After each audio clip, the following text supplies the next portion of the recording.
John Brown was an angry terrorist and a murderer. Is the slavery in Africa?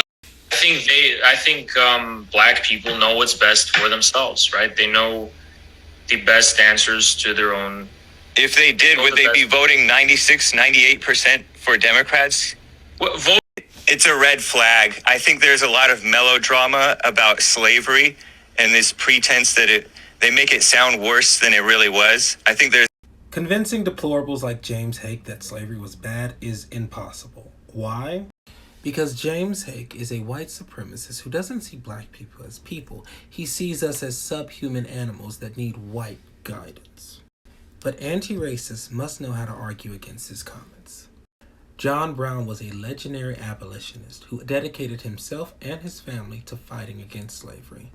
Because of John Brown and his children, the state of Kansas was not a slave state.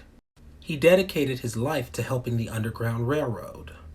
He may have resorted to violence at times, but so did everyone else in that era. Especially the slave owners who were known to whip and SA the people they had enslaved. But white supremacists like James Hake only care when white people are harmed, because he doesn't see black people as actual people.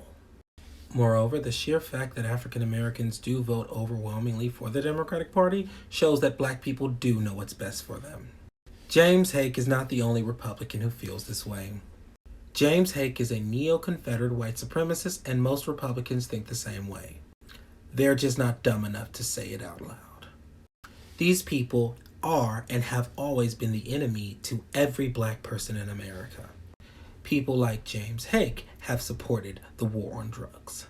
People like James Hake literally advocate against abolitionists like John Brown and actively smear his name. Republicans have sided themselves with white supremacists since the Nixon administration, and they have been betraying black people since the Compromise of 1877. The Democratic Party is actually improving on its behavior, and at this point in time, it is much better than the Republican Party is. There are two options for African Americans during the election: the Democrats or the literal Klan. Lastly, there is no melodrama with how horrible slavery was. Children were separated from their parents. Black men and women were not allowed to get married. And yes, there was the jumping of the broom, but that doesn't mean the black family survived during slavery. First of all, these were not the marriage traditions of our ancestors. There is no evidence to prove that all of our ancestors were monogamous or patriarchal. These were European marital traditions forced upon us by Christianity. And even if you did jump the broom, your children could be sold and your spouse taken.